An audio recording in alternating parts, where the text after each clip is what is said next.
Are you sick of saying yes, even when you should say no? I used to be the prince of the people pleasers, a loyal servant to the yes queen. It did not work. In fact, I got chronically sick. Here's how I hacked myself and learned to say no with confidence and zero guilt. What's up, everyone? I'm Nathan Olson. I was diagnosed with severe Crohn's at 17. The docs told me I'd never get off medication and be lucky to avoid surgery. But fast forward 15 years, I'm in the best health and shape of my life, completely off medication and in total remission. This channel is here to help you speed up your journey towards health.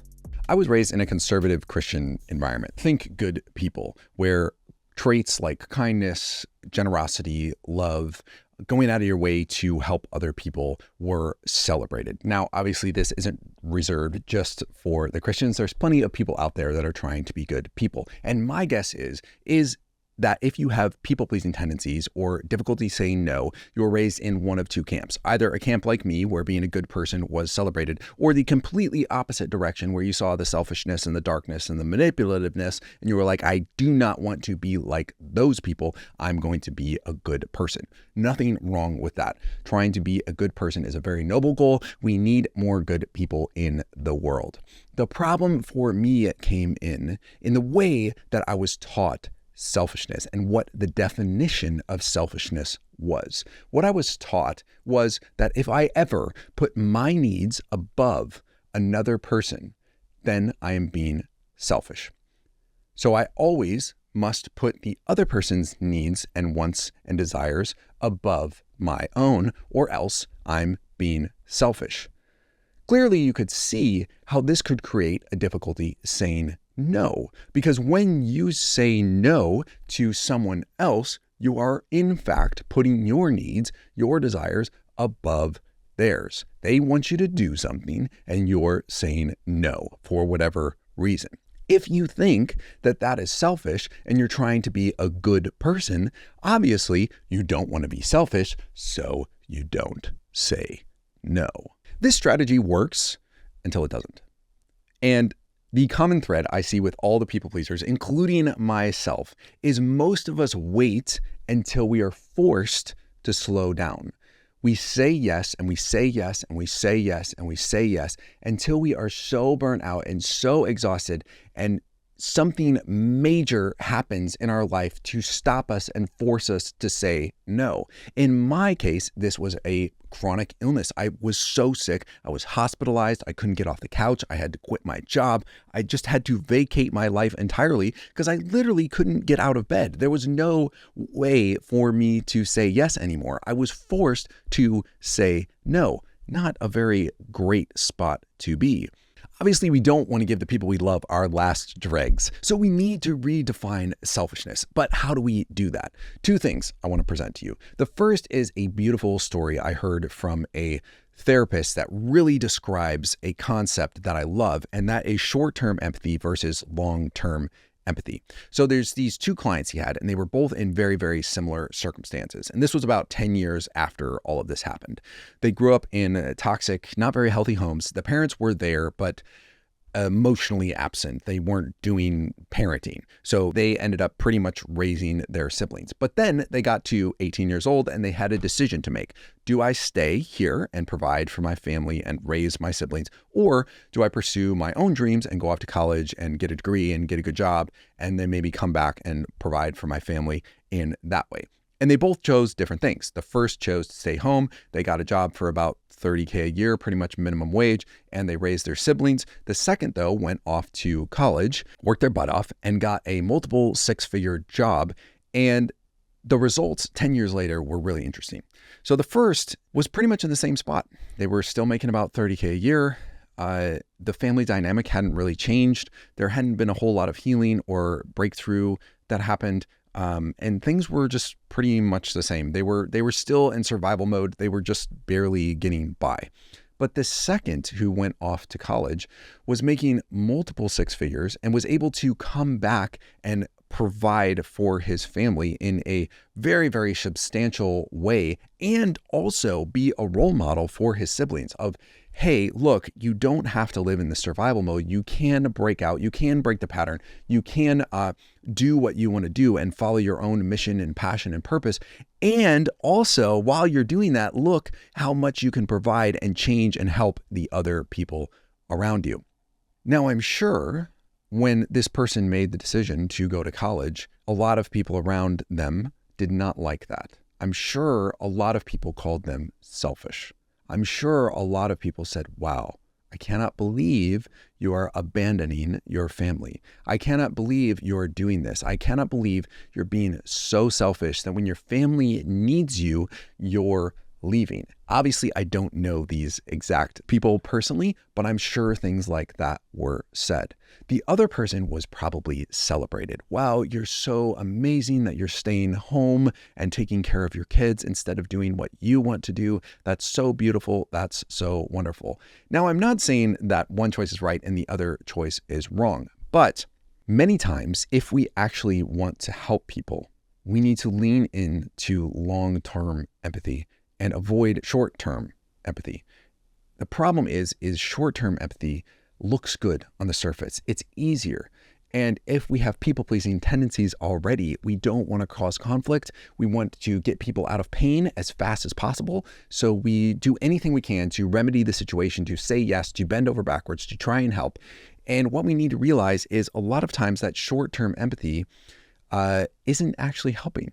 And the thing that would actually help this person or actually help us is taking a longer term approach and saying, okay, I'm going to have to say no today, but I'm going to say no today so that I can pour into myself and be an even better person tomorrow or in a month from now so that I can come back and serve on an even higher level.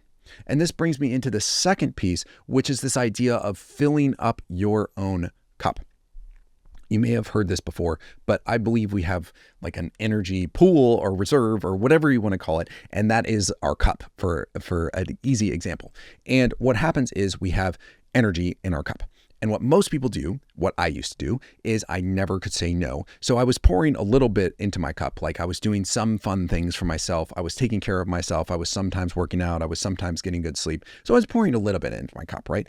But then I was just giving out all the time, tons and tons and tons and tons and tons. So I'm pouring a little bit in and I'm just giving all sorts of stuff out. And eventually I stop pouring in because I want to give even more and I can't I can't keep up with the demands on my time. So I stop going to the gym.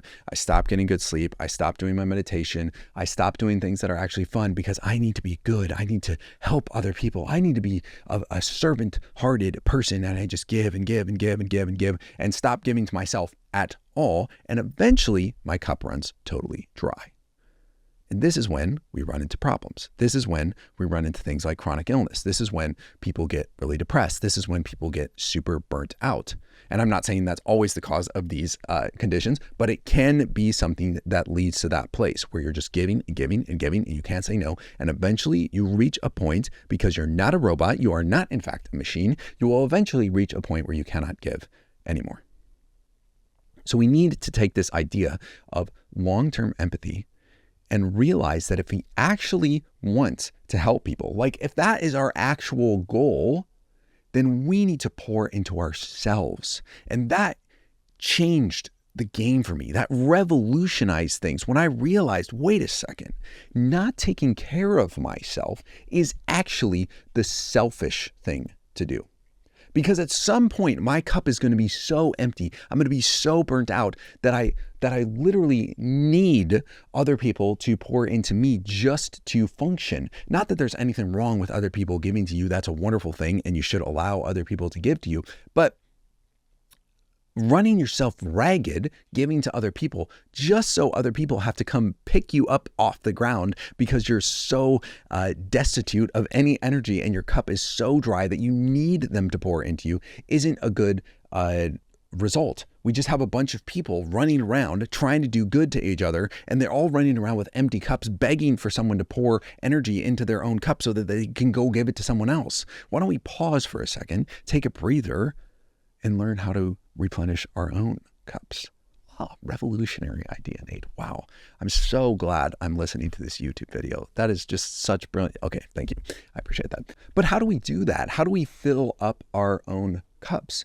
I think the answer will honestly come to you easily once you actually shift this idea of selfishness in your own mind to something that's much healthier. That, oh wait, I can actually put my needs above other people's needs, and that is not selfish because I can take care of myself and I can develop this idea and this concept of long-term empathy instead of short-term empathy. And I realize now that if I don't pour into myself, then eventually I'm going to reach a point of total burnout and I can't help anybody. So we don't want that. If I actually want to help people in the long term, I need to take care of myself. And that needs to become my priority, because the more I pour into myself, you can reach a point, I know it probably seems like a myth and a legend, but you can reach a point where your cup is so overflowing that it just pours out onto other people. And all you have to do is keep filling up your own cup. That's what, if you focus on filling up your own cup, eventually you're going to get to the point where it's just spilling on to everyone else. And this is a really cool experience. I'm sure you've been around people that just always seem to be full of energy and vibrancy, and they just love life, and it's infectious. You just like want to be around them. Why is that? Because they're filling up their own cup. Their cup is so full that it's pouring onto everyone around them. You can't fake that. You can't make that up. Or maybe you can fake it for a little while, but not in a sustainable way. So you need to figure out for you what filling up your cup looks like. A lot of these things are very general and things we talk about all the time. Getting good sleep. That's something we sacrifice all the time in order to help other people. But getting good sleep is a building block of health. Exercise, moving your body, eating clean, not eating junk food, not eating on the go all the time, giving yourself a second to sit down and eat, meditation or prayer or taking some time alone, and then just doing things just for fun, just because you like it, just because you enjoy it, just because it lights you up inside for no other reason than it's just fun. It doesn't have to have a purpose. It doesn't have to have this has to generate money or it has to be productive or any of, no. Just do it for you. To bring this point home, I want you to imagine something with me. Let's say you see somebody walking an older dog down the street and it's losing some hair. It's got a limp. It's not looking super great. So you're like, okay, I'm going to bring him this brand new dog, this super shiny, beautiful young dog, and see if they want to trade it in. So you walk up to this person, you're like, hey, do you want to trade your dog in for this dog? It's looking a little rough for the wear. I noticed some hair spots were falling out. It's just kind of not doing too great. What is that person going to say? They're going to be like, no, I don't want a new dog. I want this dog. This is my dog. I love this dog. Or take a healthy parent and ask them, why do you love Johnny? Why do you love your son, Johnny? They're not going to say because Johnny gets straight A's, because Johnny's captain of the baseball team, because Johnny has great hair, because Johnny looks really good in those jeans. No, they're going to say, what are you talking about? I love Johnny because he's my son. Obviously, I love Johnny because he's my son. I want us to start looking at ourselves like that. Like we've been given one human being. We've been given one human being that we have total control and total responsibility for. And our job is to manage this human being's life most effectively, because ultimately you can't 100% control or take 100% responsibility for anyone else. The only person you have 100% control over and 100% responsibility for is yourself. And we need to look at this human being like that parent would look at their son, Johnny. And when someone asks us, why do you love yourself? We can say things like, oh, I'm good at volleyball and I think that's cool about myself. Or, oh, I'm good at this, or I'm pretty smart, or I like the way I look. That's all great and good. But ultimately, what we really should say, those can be things we are proud of, just like a parent would be proud of the fact that their son Johnny got straight A's or he's the captain of the baseball team. But that's not why they love Johnny. They love Johnny because he's their son. And we should love ourselves because this is the one human being we've been given. We can't trade it in. We can't go to the store and get a new brand. This is the one person that you've been given, flaws and all. When someone asks you why you love yourself, you can say, what are you talking about? It's me. I don't get another me. I don't get another shot at this. I don't get another chance. I can't trade this in for a different version. I love myself because I love myself. And that should be our starting point. And if we could put all these things together, this idea of short-term versus long-term empathy, of being able to say no so that in the future we can do an even better job, or being able to say no and allowing someone to go through some current present pain that isn't super fun to watch or deal with so that they can learn something and in the future become an even better version of themselves, learning to fill our own cup, coming from this place where we love ourselves and we actually take care of ourselves just because we love ourselves. And that's what you would do to anyone you love. If you actually want to help people, you must take care of yourself. You must at times put your needs above other people's needs. You're not a robot. You are not a machine. You must learn to say no. You must learn to prioritize your own needs. You must learn to take time for yourself and take space for yourself and learn about yourself, or you will never be able to show up at 100% of yourself for the people that you actually want to show up for.